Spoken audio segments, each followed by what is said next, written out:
Doctor Strange in Mom. Doctor Strange in your mom. Yeah, well, yeah, Doctor Strange in the Multiverse of Madness. It's out. It has been out for a while, and I've seen it, and it's okay. It's pretty alright. I was pretty excited for it. It was being directed. Well, it is directed by Sam Raimi, who is an icon in both the superhero and horror genre, after making Evil Dead and Spider-Man respectively.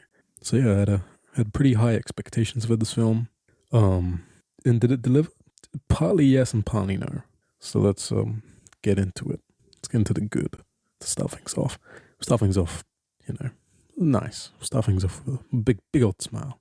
So yeah, the cinematography, the directing, it's fantastic. There is a sense of real style and energy with each shot in this film. And it definitely feels like a Raimi film, which is what a lot of the reviews are saying.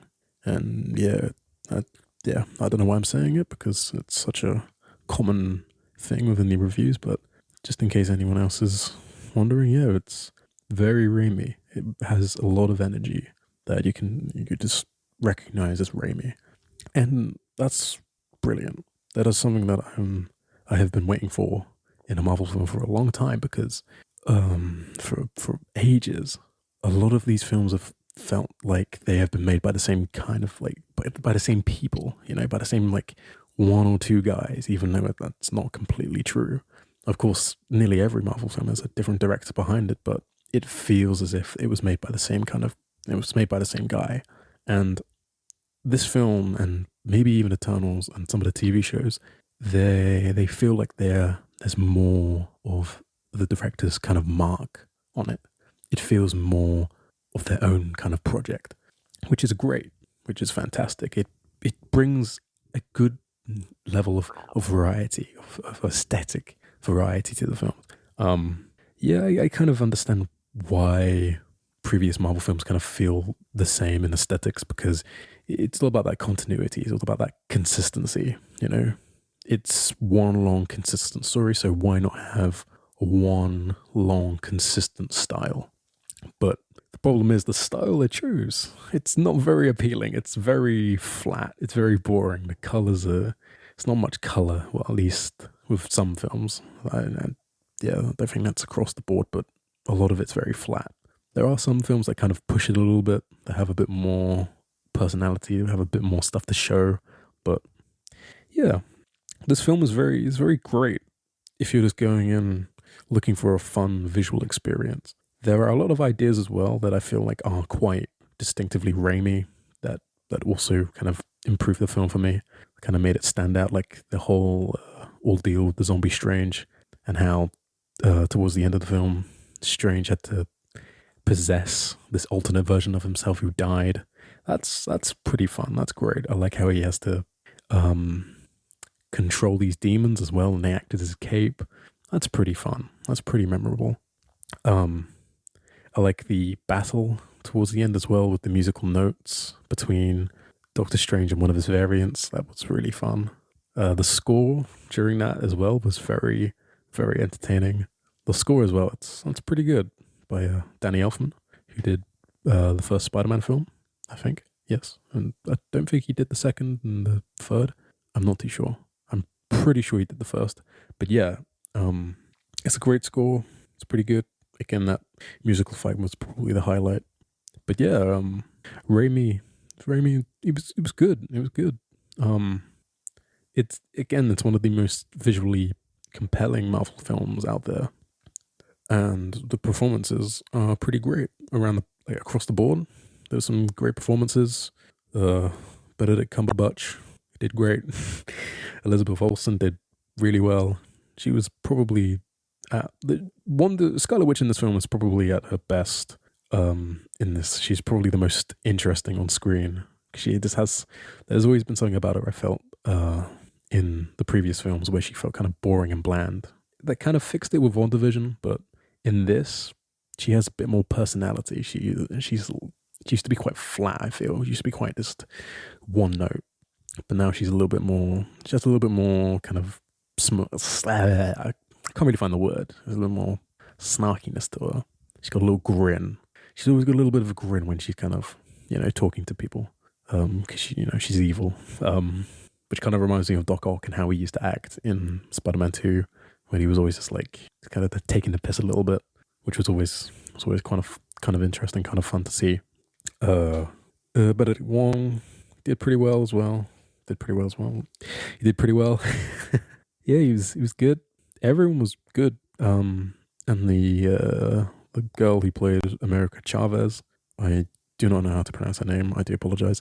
She was really good as well. She's pretty good. Her character was pretty well implemented into the story, but her backstory was kind of weird with the bee. It was kind of silly. I was watching it and I was like, this is a little bit goofy, a little bit of a goofy arm moment, but it kind of makes sense. But at the same time, you want something a bit more severe than just a bee. A bee just feels so mundane to kind of start her whole backstory, to kind of be like the catalyst to why she is here with Doctor Strange, I guess. So yeah, that was a bit weird, but yeah, that was the good, I think. That's all the good. That's all the good I have. But yeah, if you're looking for a visual experience, then watch this film. If you like Sam Raimi, you're not going to be disappointed with his style. It is just Raimi. It's brilliant. It's fun. It's more Evil Dead though than say Spider-Man, but you do get hints of Spider-Man throughout like the first half a little bit, especially with the wedding, which is during the beginning of the film. You get a bit of Spider-Man 2. You're gonna get a bit of a Spider-Man 2 feeling. But apart from that, we'll move on to the bad. Yeah, the bad. Yeah, the visuals and everything were good, but the script, the story itself was very, very just. It was very unorganized. I feel like it may have been because of the reshoots and how the original schedule was kind of flipped on its head with Spider-Man and all of this and all of that. But yeah, it does show, and it's not pretty. It's not good. There are a lot of questions in this film that I have about the whole rules behind the multiverse and all of this and all of that.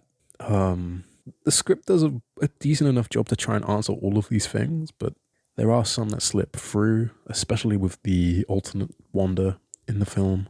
There are a lot of things I have to ask about her status as a character in that version of the Marvel Universe. A lot of things I'm questioning in the film is going, but how does that work? How does all of this? But apart from that, all like things like that, they can be looked past to an extent. I feel if everything else around the film is good enough, but the kind of climaxes of the characters are three central characters, Wanda, America, and Doctor Strange. Their resolutions all kind of vary in how kind of potent they are. They don't hit as hard as I think they want to. Like the director and everyone working on the film wanted it to be, probably because of the writing. Because we have these three separate stories all coming together, intertwining, and the time we have with these stories, I don't feel as there's not enough time with them. I think this. I hope this is making sense, but I feel like there's not enough time with them. We don't have enough time with these stories, so we can't really become invested in what's going on. Now we do I like the characters. The characters are cool. You kind of understand where they're coming from, but you don't really get a moment to kind of get it. So when their resolutions happen, and they have the moment where they change for the better, it falls flat to an extent. It falls flat a little bit. But that's one thing I wish they would have improved on, and maybe hopefully if they make another movie together, the same team, hopefully they do improve on that. But yeah, that's one thing I have. That's one kind of negative thing, I guess, of writing overall. But it's such a large aspect of film. Well, I guess at least a film like this, it's quite important to get a story right.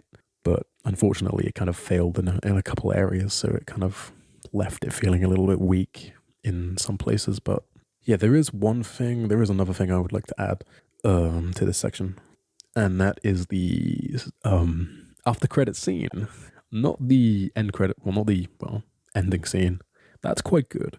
But the after credit scene with Clea, played by Charlize Theron, I think I've got the name right. I don't know. I do apologize if I have got it wrong. But yeah, she comes out of a portal, and it's just so what is going on? What's this? What's that? What? It just happens so abruptly that you haven't really got much time to kind of understand what's going on. And especially if you think of the ending scene with Strange, in the secret scene, he's just what happens to him in that scene. You just asking questions like what's going on, and it feels like it should have been the ending scene, and it should have been altered a little bit, or it should have been done differently, where you see Clea, but she doesn't go to Strange, and she's like, she talks about the incursion, and it kind of teases her meeting Strange, but it's done in a really strange way. It feels so abrupt. You never really get time to kind of go, oh, that's cool. But it's like, what? That's the reaction. At least that's the one I had. But anyway, yeah, that's me done rambling. Incoherent. Very incoherent. I feel like this will be.